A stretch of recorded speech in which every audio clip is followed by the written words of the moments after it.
जय श्री राम। नमस्कार भाई बहनों, मेरे चैनल में आपका स्वागत है। छोटू क्लासेस विक्रमपुर में।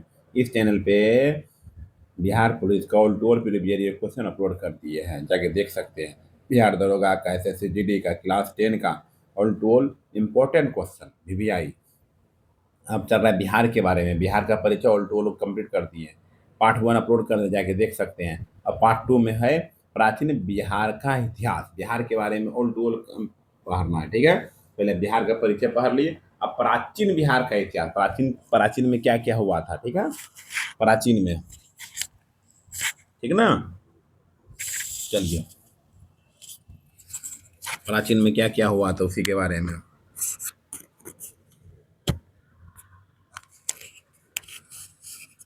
चलिए देखिए।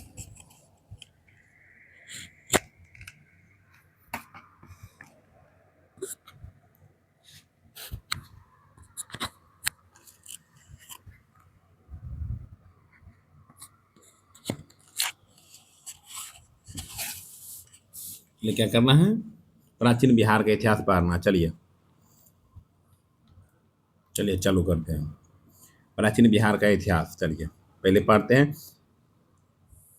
पाषाणकालीन बिहार के बारे में। लाखों वर्ष पूर्व से लेकर 3000 ईस्वी पूर्व तक का समय पाषाण काल माना जाता है। लाखों वर्ष पूर्व से लेकर 3000 ईस्वी पूर्व तक का समय पाषाण काल माना जाता है, ठीक है। जीवन शैली। पाषाण काल के दौरान आदि मानव खानाबदोश थे। क्या थे? पाषाण काल के दौरान आदि मानव खानाबदोश थे। उनका जीवन मुख्यतः शिकार और खाद्य संग्रह पर निर्भर होता था। क्या होता? उनका जीवन मुख्यतः शिकार और खाद्य संग्रह पर निर्भर होता था। आइए, प्रमुख औजार। शिकार के लिए ये पत्थरों के बने औजारों जैसे खुरपी, चाकू तथा कुल्हाड़ी आदि का प्रयोग करते थे, ठीक है। हो गया परमाणुकरण। इन औजारों के साक्ष्यों की आयु ज्ञात करने करने जैसी वैज्ञानिक विधियों द्वारा पर पता चला कि यह पाषाणकालीन है। बिहार के साक्ष्य। पुरातात्विक उत्खननों से पाषाण काल के दौरान के ये साक्ष्य बिहार के विभिन्न क्षेत्रों से भी प्राप्त हुए हैं, जो यहाँ मानव की प्राचीन उपस्थिति को दर्शाते हैं, ठीक। अध्ययन की सुविधा के लिए पाषाण काल को 3 मुख्य हिस्सों में बांटा गया है। 3 मुख्य हिस्सों में बांटा गया है। पहला है क्या? पूरा पाषाण काल। क्या है? पहला है पूरा पाषाण काल। पूरा पाषाण काल, आइए, पूरा पाषाण काल लाखों वर्ष पूर्व से 12,000 ईस्वी पूर्व तक लगभग। आइए, मानव की स्थिति। पूरा पाषाण काल के दौरान आदि मानव पूर्णतः खानाबदोश थे और ये मुख्यतः बड़े जानवरों के शिकार पर निर्भर थे। आइए, भौगोलिक साक्ष्य। पत्थरों के बने बड़े और खुरदरे औजारों के साक्ष्य बिहार के दक्षिणी भाग से प्राप्त होते हैं, जिससे यह पुख्ता अनुमान लगाया गया कि पूरा पाषाण काल के दौरान बिहार में भी इनका निवास स्थान था, ठीक है। आइए, प्रमुख स्थल मतलब नालंदा तथा मुंगेर से पुरापाषाण कालीन पत्थरों के बने औजारों के महत्वपूर्ण अवशेष बिहार से प्राप्त हुए हैं। आइए, बीपीएससी फैक्ट का। मुंगेर का पैसरा पुरापाषाण काल का एक बेहद महत्वपूर्ण स्थल है। यहाँ से आदि मानवों के रहने की झोपड़ियाँ और औजार बनाने के कारखाने साक्ष्य मिले हैं। कारखाने साक्ष्य मिले हैं। चलिए, ठीक है। चलिए, आइए दूसरा नंबर। क्या पूरा हो गया मध्य पाषाण काल। 2 नंबर में क्या है? मध्य पाषाण काल के बारे में पढ़ते हैं। आइए, ये क्या है? 12,000 ईस्वी पूर्व से 8,000 ईस्वी पूर्व तक लगभग, ठीक है। आइए, मध्य पाषाण काल में के दौरान दौरान भी बिहार के क्षेत्र में आदि मानव का निवास स्थान था। मध्य पाषाण काल के दौरान भी बिहार के क्षेत्र में आदि मानव का निवास स्थान था। प्रमुख स्थल। मुंगेर के भीम बांध के नजदीक इनके औजारों के अवशेष प्राप्त हुए हैं। मुंगेर के भीम बांध जो है के नजदीक इनके औजारों के अवशेष प्राप्त मिले हैं, ठीक। बीपीएससी फैक्ट के। इस काल में औजार आकार में बहुत छोटे और नुकीले हो गए थे, जिन्हें माइक्रोलिथ सूक्ष्म पाषाण उपकरण कहा जाता है। मानव ने शिकार के साथ साथ जानवरों को पालतू बनाना, विशेषकर कुत्ता भी शुरू कर दिया था। तो कुत्ता भी पालतू बनाना शुरू कर दिया था, विशेषकर कुत्ता को ही। ठीक है। आइए तीसरा नंबर टॉपिक पढ़ते हैं। क्या है तीसरा नंबर? नवपाषाण काल 8000 ईस्वी पूर्व से 3000 ईसा पूर्व लगभग। हड्डियों के औजार। यह काल एक बड़ी क्रांति का गवाह बना। इस समय पत्थरों के औजार के साथ साथ हड्डियों के बने हल्के और धारदार औजारों का प्रयोग भी बड़े पैमाने पर किया जाने लगा। प्रवृत्ति में बदलाव। नवपाषाण काल के दौरान मानव की प्रवृत्ति में कई सकारात्मक बदलाव देखने को मिले। ये अपने कार्यों को आसान करने के लिए कई नए उत्पन्न उपकरणों का प्रयोग करने लगा। ठीक है। लगे, जैसे कृषि और स्थायी निवास की शुरुआत। आइए प्रमुख स्थल के बारे में। हड्डियों के बने औजार का सबसे प्रमुख साक्ष्य चिरांद सारंश से प्राप्त हुआ है। BPSC fact. चिरांद ने मिले अधिकतर उपकरण हिरण के सींगों से बने हैं। यह पूरे भारत में हड्डियों के उपकरणों के लिए एक प्रसिद्ध नवपाषाणिक स्थल है। क्या है? प्रसिद्ध नवपाषाणिक स्थल है। चलिए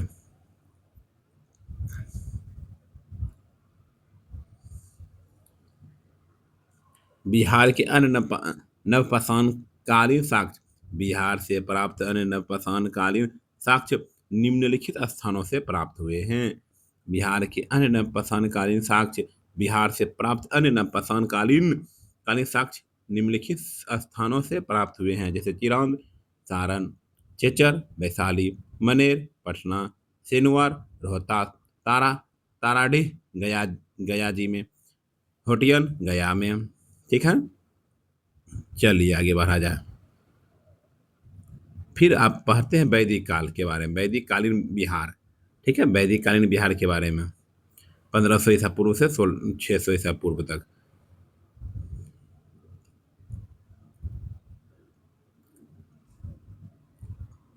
वैदिक काल में हमें आर्यों के इतिहास और उनके विस्तार के विषय में जानकारी मिलती है। आर्यों का मूल निवास। ज्यादातर इतिहासकारों का मानना है कि आर्यों का आगमन भारत में मध्य एशिया से हुआ था। ज्यादातर इतिहासकारों का मानना है कि आर्यों का आगमन भारत में मध्य एशिया से हुआ था। BPSC fact. यह सबसे मान्य सिद्धांत प्रसिद्ध जर्मन विद्वान मैक्स मूलर द्वारा किया गया था।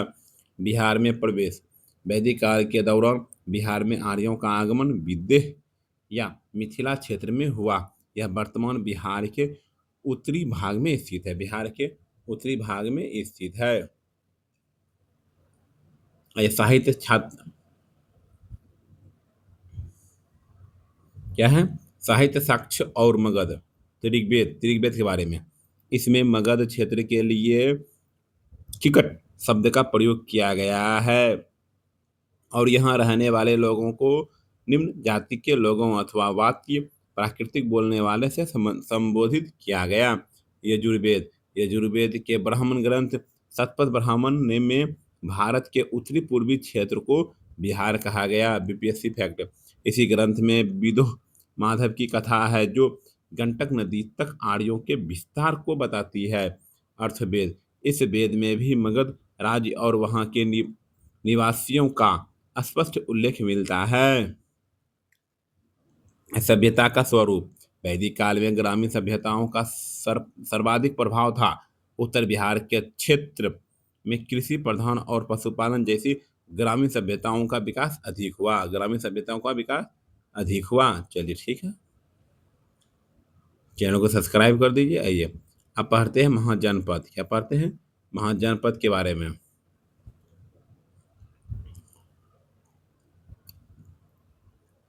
लगभग 6ठी शताब्दी ईस्वी पूर्व में हमारे देश में 16 महाजनपदों का अस्तित्व था। बोला लगभग 6ठी शताब्दी ईस्वी पूर्व में हमारे देश में 16 महाजनपदों का अस्तित्व था। इस काल को भारत के इतिहास में द्वितीय नगरीकरण के रूप में जाना जाता है। साहित्य क्षेत्र 16 महाजनपदों की सबसे प्रामाणिक जानकारी हमें मुख्य रूप से दो प्राचीन ग्रंथों से होती है प्राप्त होती है। बोला है 16 महाजनपदों की सबसे प्रामाणिक जानकारी हमें मुख्य रूप से दो प्राचीन से हुई, जैसे बौद्ध ग्रंथ और जैन ग्रंथ। बौद्ध ग्रंथ में अंगुत्तर निकाय और जैन ग्रंथ से भागवती सूत्र। फिर बिहार की अवस्थिति इन 16 महाजनपदों से तीन तीन सबसे महत्वपूर्ण महाजनपद बिहार के भौगोलिक क्षेत्र में स्थित 16 महाजनपद हैं, तीन महत्वपूर्ण हैं। पहला बरजी मतलब राजधानी वैशाली होगा, अंग की राजधानी चंपा होगा, मगध की राजधानी राजगिरी, मगध की राजधानी राजगिरी। आइए बरजिज महाजनपद की बारे में बोला। भौगोलिक विस्तार वर्तमान बिहार के वैशाली तथा मुजफ्फरपुर के क्षेत्र में इस महाजनपद का उदय हुआ। यह गंगा नदी के उत्तर में स्थित है, गंगा नदी के उत्तर में स्थित है। राजधानी बरजिज महाजनपद की राजधानी वैशाली थी। महावीर स्वामी का जन्म बरजिज महाजनपद के अंतर्गत आने वाले कुंडग्राम वर्तमान वैशाली में जैन धर्म के वास्तविक संस्थापक महावीर स्वामी का जन्म हुआ। बीपीएससी वैल्यू महावीर स्वामी ज्ञातिक कुल से संबंधित थे, जो बर्जित संघ का ही एक प्रमुख हिस्सा था। 8 कुलों का संघ। बर्जित कोई साधारण राजतंत्र नहीं था, बल्कि यह 8 कुलों का एक मजबूत संघ था। इनमें विद्रोह ज्ञातिक और लिच्छवी सबसे अधिक शक्तिशाली थे।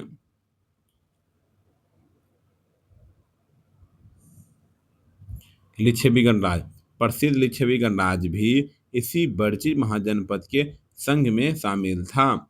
विश्व का पहला गणतंत्र लिच्छवी गणराज्य को विश्व में स्थापित पहला गणतंत्र माना जाता है। यहाँ का प्रशासन किसी एक राजा द्वारा नहीं, बल्कि एक निर्वाचित सभा द्वारा चलाया जाता है। चलिए आम्रपाली के बारे में। आम्रपाली बर्जी महाजनपद की एक अत्यंत सुंदर और प्रसिद्ध नर्तकी थी, जिसे बाद में वैशाली की नगर बधू घोषित किया गया। नगर बधू घोषित किया गया। चलिए ठीक है। आइए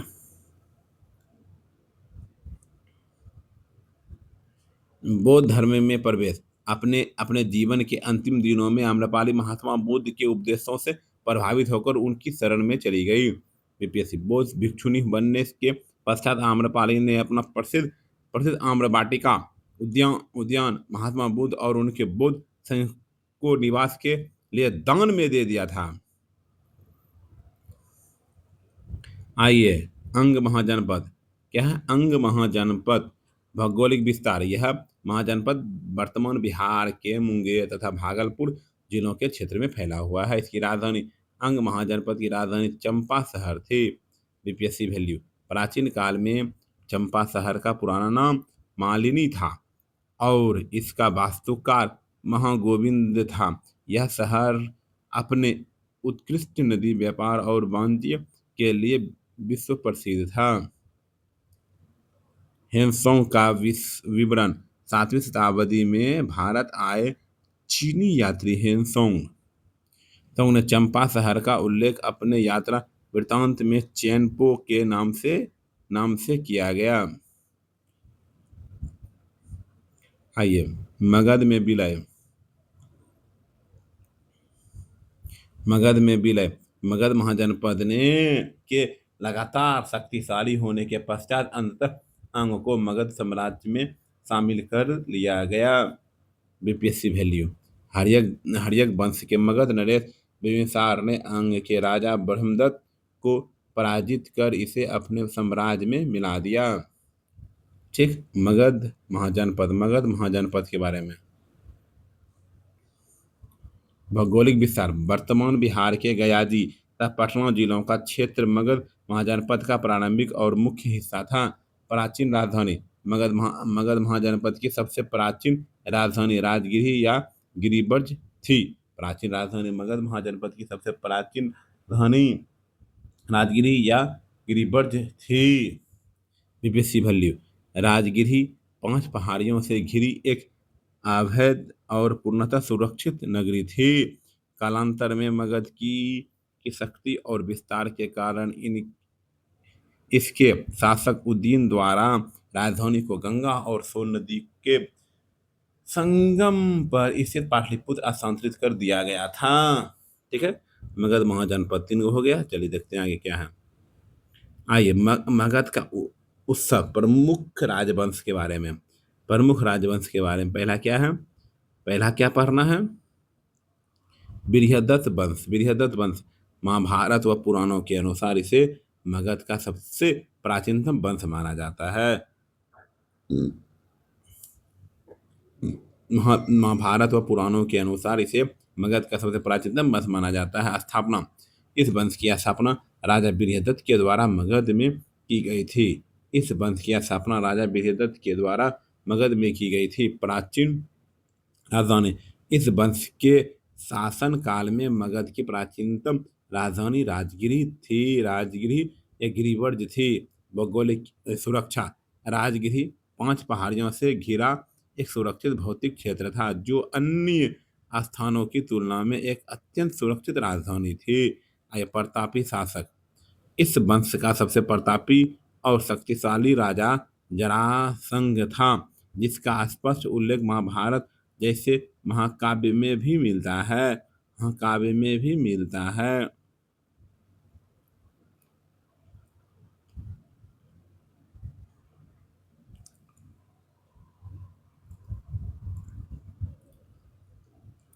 ऐतिहासिक धरोहर, जरासंध का प्रसिद्ध अखाड़ा राजगिरी में स्थित था, जिसे आज भी संरक्षित रखा गया। बीपीएससी वैल्यू, जरासंध बृहदत्त का पुत्र था।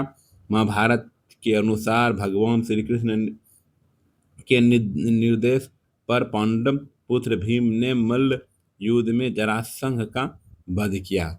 उत्तराधिकारी, जरासंध की मृत्यु के बाद इस वंश का अगला शासक सहदेव बना। अंतिम शासक रिपुजियन इस बृहदत्त वंश का अंतिम शासक था। ठीक है, चलिए अब हर्यक वंश के बारे में पढ़ेंगे। अब किसके बारे में, हर्यक वंश के बारे में। हर्यक वंश बौद्ध ग्रंथों के अनुसार मगध का वास्तविक और सबसे प्राचीन ऐतिहासिक वंश हर्यक वंश को माना जाता है। इसी वंश को भारतीय इतिहास में पितुहंता वंश, पिता की हत्या करने वाला वंश है। ये हर्यक वंश में ही पिता का हत्या किया था। बिंबिसार 544 ईस्वी पूर्व, स्थापना का विस्तार लगभग 544 ईस्वी पूर्व में बिंबिसार के द्वारा मगध में हर्यक वंश की स्थापना की गई। बिंबिसार के शासन काल में ही मगध के वास्तविक साम्राज्य विस्तार की शुरुआत की। साम्राज्य विस्तार की नीतियां, बिंबिसार ने अपने राज्य को फैलाने और मजबूत करने के लिए मुख्य रूप से दो नीतियां अपनाई। कौन कौन,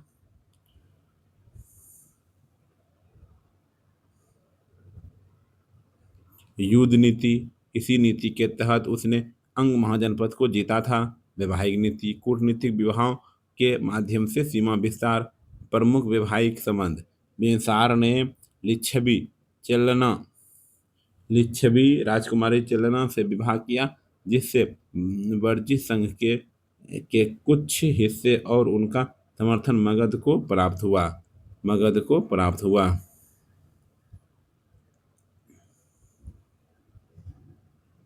बीपीएससी वैल्यू, चेलना के अलावा उसने कौशल, नरेश, प्रसेनजीत की बहन महाकोशला देवी और मृदु देश पंजाब की राजधानी क्षेमा से भी विवाह किया था।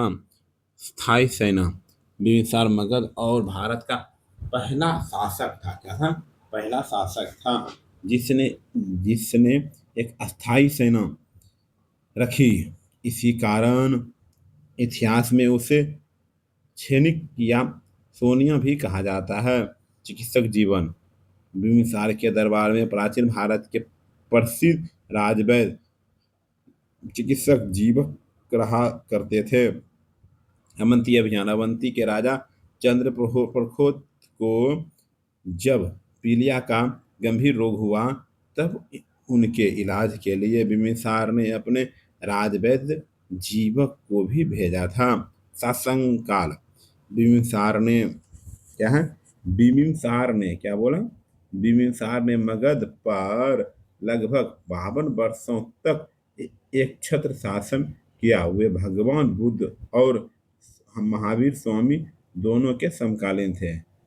महावीर स्वामी दोनों के समकालीन थे, ठीक है। चलिए, अजात पढ़ना, अजात शत्रु के बारे में क्या पढ़ना है, अजात शत्रु के बारे में पढ़ना है। सत्ता प्राप्ति, अजात शत्रु ने अपने ही पिता बिंबिसार की हत्या कर मगध की गद्दी प्राप्त की। इतिहास में इसे कुनिक के उपनाम से जाना जाता है। बर्जित संघ युद्ध, अजातशत्रु ने शक्तिशाली बर्जित संघ के विरुद्ध 15 वर्षों से अधिक समय तक कड़ा संघर्ष किया और अंततः उसे उसे मगध में मिला दिया। इस जीत में उसके कूटनीतिक मंत्री बर्शकार का बड़ा योगदान था, जिसने बर्जित संघ में फूट डाल दी। नवीन हथियारों का प्रयोग, बर्जित के खिलाफ युद्ध में अजातशत्रु ने इतिहास में पहली बार रथ, मुसल मुसल तथा महाशिलाकटक जैसे घातक और नवीन हथियारों का प्रयोग किया। क्या प्रयोग किया?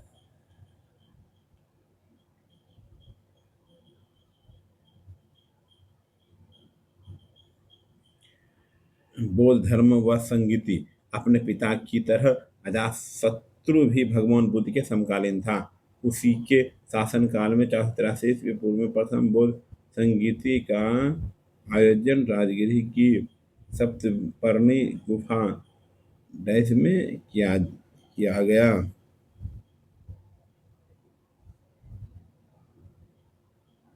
ठीक है, चलिए आगे चलिए। उदयन पढ़ना, Udayan C number, A B पढ़ लिए, सी पढ़ना। सत्ता प्राप्ति, उदयन ने भी अपने पिता अजातशत्रु की हत्या कर मगध की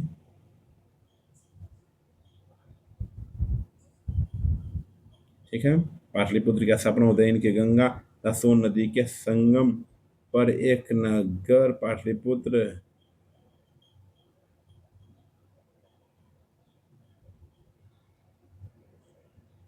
अंतिम शासक नागदशक, हर्यक वंश का अंतिम शासक।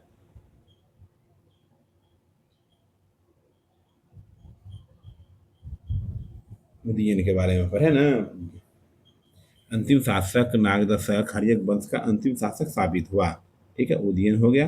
उदयन के बाद क्या है, शिशुनाग वंश, शिशुनाग वंश, शिशुनाग वंश क्या है, शिशुनाग वंश स्थापना, हर्यक वंश के हर्यक वंश के ओ योग्य और अंतिम शासक नागदशक की हत्या उसके ही अंत्य मंत्री शिशुनाग ने कर दी तथा मगध में एक एक नए शिशुनाग वंश की स्थापना की।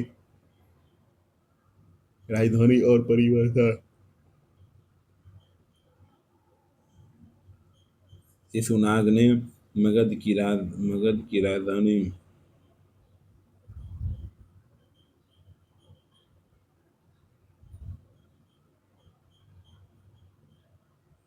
ठीक है, शिशुनाग की सबसे बड़ी कूटनीति सफलता शक्तिशाली अवंती राज्य को जीतकर मगध साम्राज्य में मिलाना था। कालाशोक, शिशुनाग का उत्तराधिकारी कालाशोक था। ऐतिहासिक पुराणों में इसे काकवर्ण कहा जाता है, काकवर्ण कहा जाता है। राजधानी वापसी, कालाशोक ने मगध की राजधानी को वैशाली से हटाकर पुनः पाटलिपुत्र स्थानांतरित कर दिया और इसे मगध की अस्थायी राजधानी बना दिया गया। द्वितीय बौद्ध संगीति, कालाशोक कालाशोक के शासक काल में ही 1883 ईस्वी में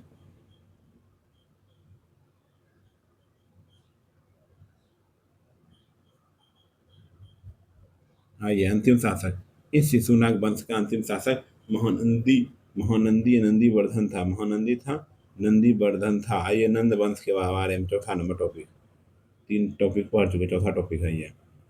शिशुनाग वंश के पतन के बाद मगध पर नंद का शासन स्थापित किया। स्थापना या महापक्षनंद, जो शिशुनाग वंश के अंतिम शासक महानंदी की हत्या कर नंद वंश की स्थापना की। महापद्मनंद के ने शिशुनाग वंश के अंतिम शासक महानंदी की हत्या कर नंद वंश की स्थापना की। गैर क्षत्रिय शासक महापद्मनंद एक गैर क्षत्रिय शासक था। उसने तभी तभी क्षत्रियों का अंत करने का एक कठोर प्रण लिया। प्रमुख उपलब्धियां क्षत्रिय के विनाश के संकल्प में कारण महापद्मनंद को सर्वतांत्रक सभी क्षत्रियों को नाश करने वाला अप, अपनी विशाल सत्ता के कारण शासनों की संख्या इस वंश का कुल 9 शासक गए हैं।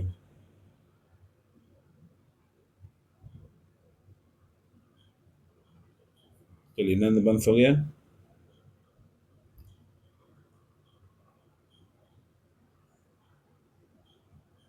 कलिंग विजय महापद्मनंद मगध का पहला शासक था जिसने जिसने कलिंग वर्तमान उड़ीसा पर सफलतापूर्वक आक्रमण किया। मूर्ति का आक्रमण वह कलिंग से जो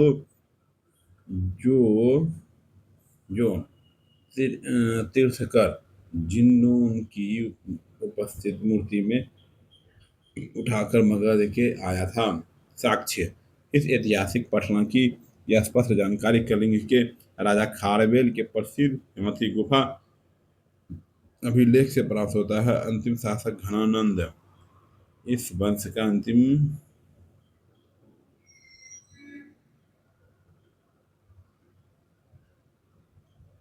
ठीक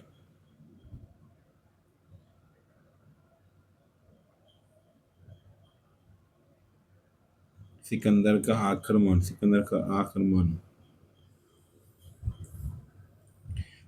326 ईस्वी पूर्व में 326 ईस्वी पूर्व भारत के पश्चिमोत्तर क्षेत्र पर महान यूनानी शासक सिकंदर का आक्रमण हुआ। जिस समय सिकंदर का आक्रमण हुआ उस समय मगध का राजा घनानंद ही था। झेलम का युद्ध सिकंदर और भारतीय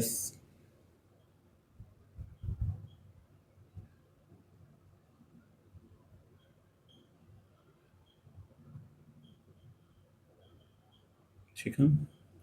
मगध की सुरक्षा सिकंदर की थकी हुई सेना ने ब्यास नदी कर दिया। सेना के आगे न बढ़ पाने के कारण मगध पर मानो यूनानी आक्रमण का एक बड़ा खतरा दल टल गया और सिकंदर को वापस लौटना पड़ा।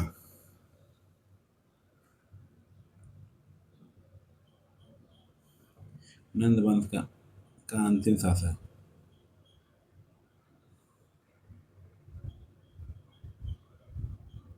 साम्राज्य का विस्तार चंद्रगुप्त मौर्य के शासनकाल में मगध की में ठीक है। चलिए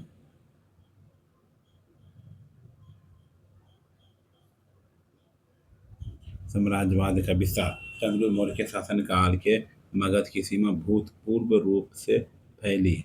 पश्चिमोत्तर अफगानिस्तान, दक्षिण मैसूर, पूर्व बंगाल की खाड़ी, पश्चिम गुजरात।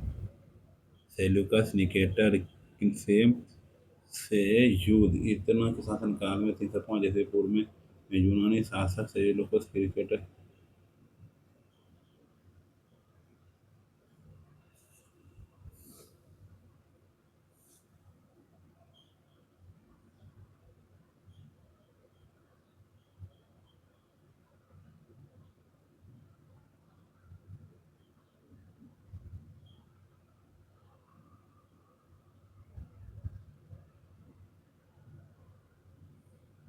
मेगासेस ठीक है। मेगासेस सेल्यूकस निकेटर ने अपने एक विद्वान राजदूत मेगास्थनीज को चंद्रगुप्त मौर्य के दरबार पर मगध में भेजा। इंडिका मेगास्थनीज ने अपनी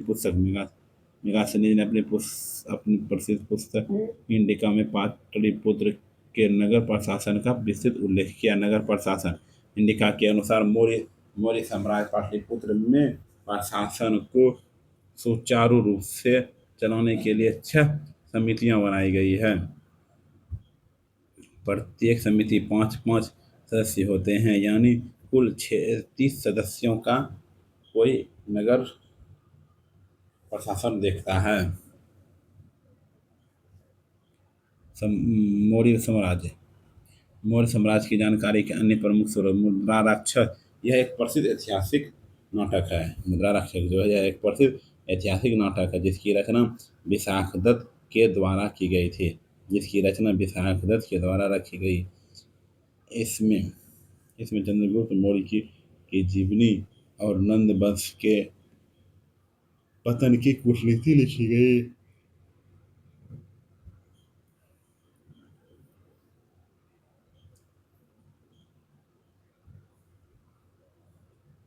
अर्थशास्त्र क्या बोल रहा है? अर्थशास्त्र के बारे में पढ़ते हैं हम। यह राजनीतिक प्रशासन और अर्थनीति से संबंधित एक महान पुस्तक है जिसे कौटिल्य या चाणक्य के द्वारा लिखा गया। आइए, चाणक्य के विषय में महत्वपूर्ण चाणक्य के विषय में महत्वपूर्ण यह प्राचीन भिक्षा केंद्र तक्षशिला के निवासी और वहाँ के आचार्य थे।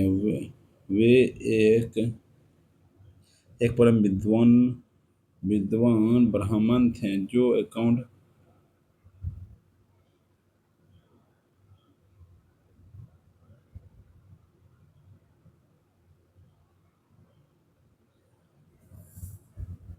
क्या बोला वह वे एक परम विद्वान ब्राह्मण थे जो अखंड भारत के निर्माण की चेष्टा के लिए सर्वप्रथम मगध के राजा गणानंद के दरबार में गए थे। किंतु गणानंद द्वारा वहाँ वहाँ क्यों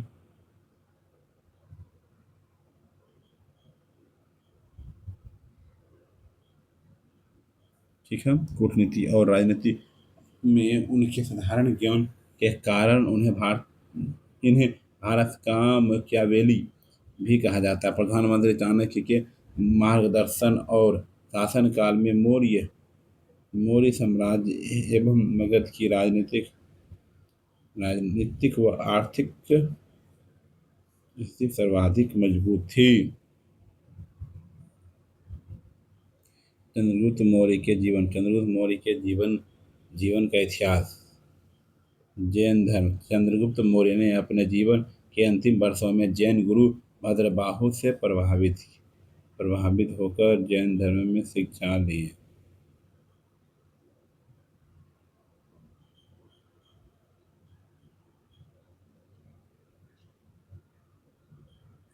ठीक। सल्लेखा द्वारा प्रमाणित जैन धर्म की रक्षा।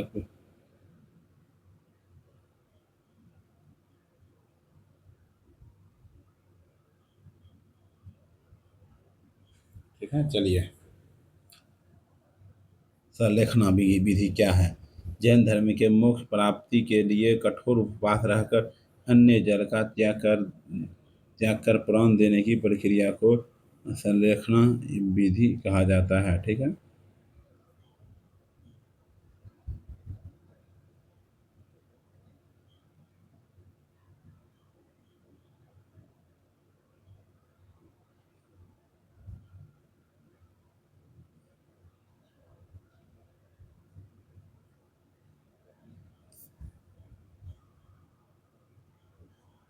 सलेखना विधि क्या है? जैन धर्म के मोक्ष प्राप्ति के लिए कठोर उपवास में रहकर अन्य जल का त्याग कर प्राण देने की प्रक्रिया से सलेखना या संथार विधि कहलाता है।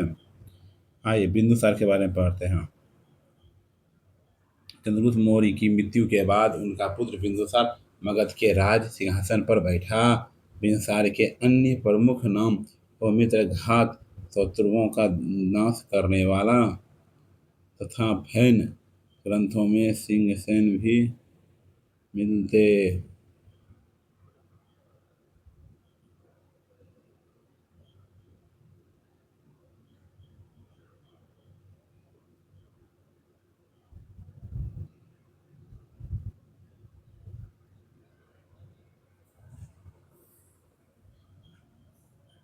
सीरिया से संपर्क। बिंदुसार के शासन में सीरिया के राजा एंटियोकस फर्स्ट के साथ इनके मधुर संबंध थे। बिंदुसार ने एंटियोकस से 3 चीजों की मांग की थी: सूखी अंजीर, मीठी शराब, एक दार्शनिक। ठीक है।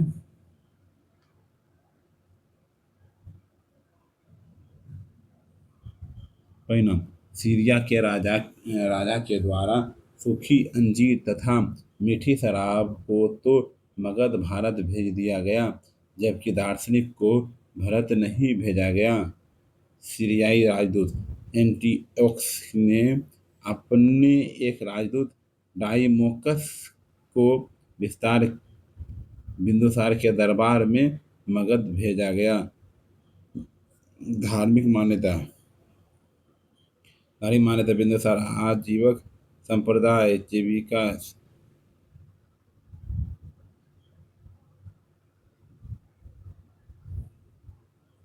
ठीक है। तक्षशिला का विद्रोह बिंदुसार के शासनकाल में।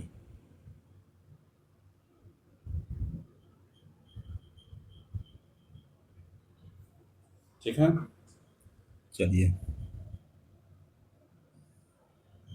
इस विद्रोह को दबाने दबाने या समाप्त करने के लिए बिंदुसार के पहले बड़े बड़े बेटे सुसीम को भेजा, और जब वह पूरी तरह सफल नहीं हुआ तो बाद में उसे अशोक को वहां भेजा, जिसने जिसने विद्रोह को सफलतापूर्वक शांत कर दिया। आइए अशोक अशोक मोहन के बारे में पढ़ते हैं। बिंदुसार की मृत्यु के बाद उनका पुत्र अशोक मगध राज सिंहासन पर बैठा। प्राचीन भारतीय इतिहास में अशोक के सबसे महात्मा और शक्तिशाली शासक बना। राज्याभिषेक: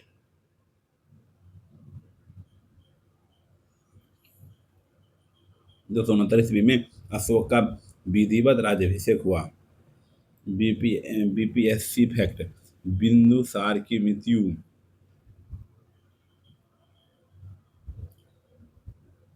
ठीक। अशोक का जन्म, अन्य जन्मोपाधि।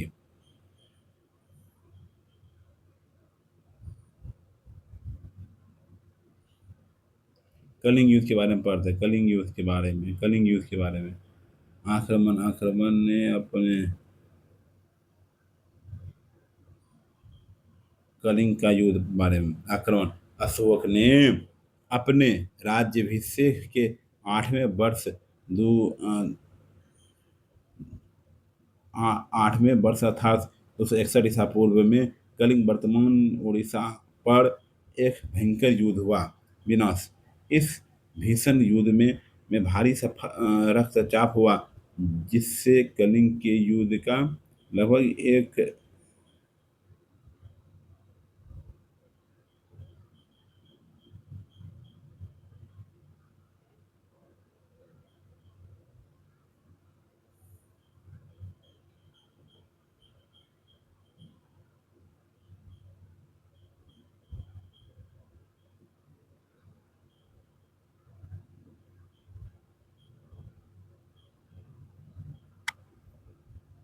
मगध में विलय: इस युद्ध के बाद कलिंग को जीतकर पूर्ण रूप से मगध साम्राज्य में मिला लिया गया है।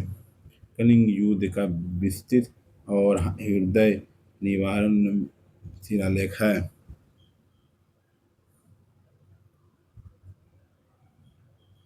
बौद्ध धर्म को अपनाना: कलिंग युद्ध के समय इसके युद्ध के भारी रक्तचाप ने अपने अशोक का हृदय परिवर्तित कर दिया। इस युद्ध के बाद पहाड़ अशोक ने प्रसिद्ध बौद्ध भिक्षु उपयुक्त के माध्यम से बौद्ध धर्म की दीक्षा और उसे अपना।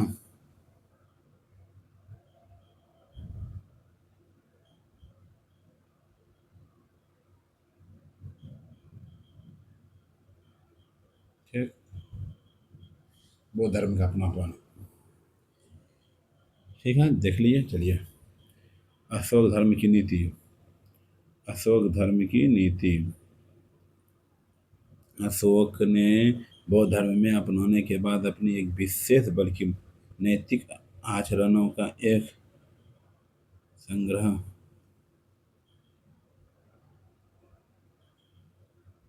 अशोक के बोझ से।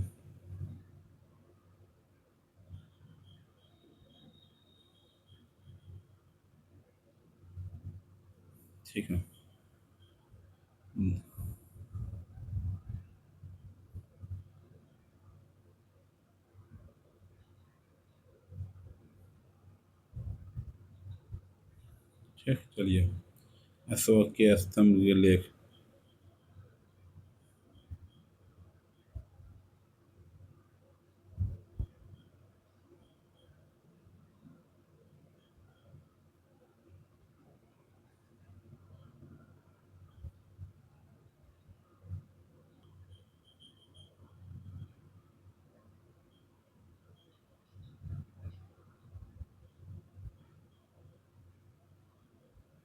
ठीक है।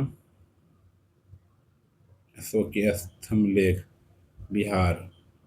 अशोक के प्राप्त स्तंभ लेखों की कुल संख्या सात सात है, जो देश के छह अलग अलग आस्थानों में से प्राप्त सभी स्तंभ लेख ये हैं। बिहार के प्राप्त तीन स्तंभ लेख हैं। इन स्तंभ स्तंभ लेखों में तीन बृहद पूर्ण स्तंभ लेख बिहार के भौगोलिक क्षेत्र से मिले हैं। लौरी लौरिया, नंदनगढ़, पश्चिमी चंपारण। यहाँ स्तंभ के शीर्ष पर सिंह की मूर्ति है। रामपुरवा स्तंभ लेख, ये यह भी पश्चिमी चंपारण में स्थित है। लौरिया ऑरेंज। दशरथ गुफा। दशरथ गुफाओं का निर्माण। मौर्य वंश का अंतिम शासक के बारे में। मौर्य वंश का अंतिम शासक विजयदत्त था। ठीक है। प्राचीन काल के मगध में स्थिति कैसी है? आर्य वंश, शिशुनाग वंश, नंद वंश, मौर्य साम्राज्य, विदर्भीय कण्व वंश, बिहार के क्षेत्रीय वंश।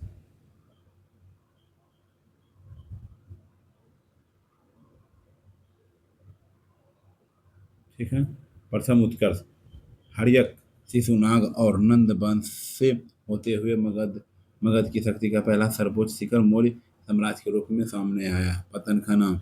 मौर्य वंश के पतन के बाद शुंग वंश और कण्व वंश के दौरान मगध का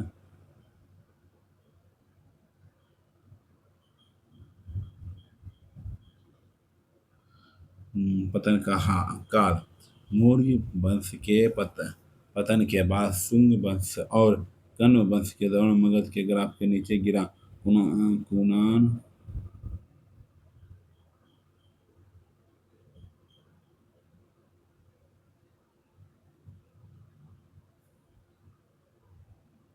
द्वितीय उत्सर्जक। ठीक है, आज देख लीजिए। शुंग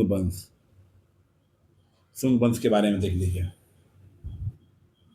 ठीक है। शुंग वंश मौर्य वंश के अंतिम शासक बृहदत्त की हत्या कर उनके ही सेनापति पुष्यमित्र संग की वंश स्थापना। काल वंश कालखंड लगभग 18। चलिए। अग्नि और मालविका कण्व वंश। इस वंश की स्थापना वासुदेव ने शुंग वंश के अंतिम शासन देशभूति की हत्या करने। कुषाण वंश के बारे में। कुषाण मूल रूप से मध्य एशिया की सूची में है। स्थापना भारत में। इस वंश का संस्थापक कुजूर कडफिसेस था।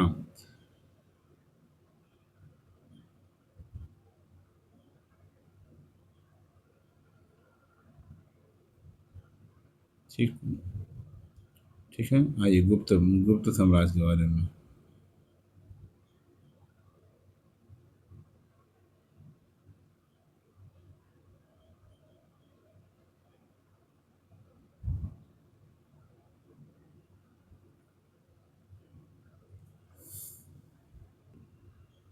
देखिए, कुषाण वंश के बारे में है। ठीक है। कण्व वंश, शुंग वंश। इधर पढ़ लिए तो शुंग वंश के बारे में देख लीजिए। ठीक है। अग्नि और मालिक कण्व वंश। देखिए, कण्व वंश के बारे में स्थापना। इस वंश की स्थापना वासुदेव ने शुंग वंश के अंतिम शासक देवभूत की हत्या करके की। ठीक है। चलिए। कुषाण वंश के और मगध के प्रभाव। स्थापना भारत की इस वंश की स्थापना कटफिशेस था। ठीक है, देख लीजिए इसको। गुप्त साम्राज्य। गुप्त साम्राज्य में सबसे पहले गुप्त साम्राज्य का भारतीय इतिहास का स्वर्ण युग कहा जाता है। आरंभिक शासन। ठीक है, देख लीजिए। चंद्रगुप्त फर्स्ट। देख लीजिए रोक रोक करके। चंद्रगुप्त समुद्रगुप्त। ठीक है। चंद्रगुप्त द्वितीय। कुमार गुप्त के बारे में देख लीजिए। बिहार का क्षेत्रीय राजवंश। पाल वंश, गोपाल वंश, धर्मपाल वंश, देवपाल वंश, पाल वंश, कर्नाट वंश, सेन वंश। ठीक है। तीसरा पर्दा दूसरा हो गया। ठीक है, बहुत ज़्यादा था इसी कारण दिखला दिया भाई। थैंक यू सब्सक्राइब करने के लिए।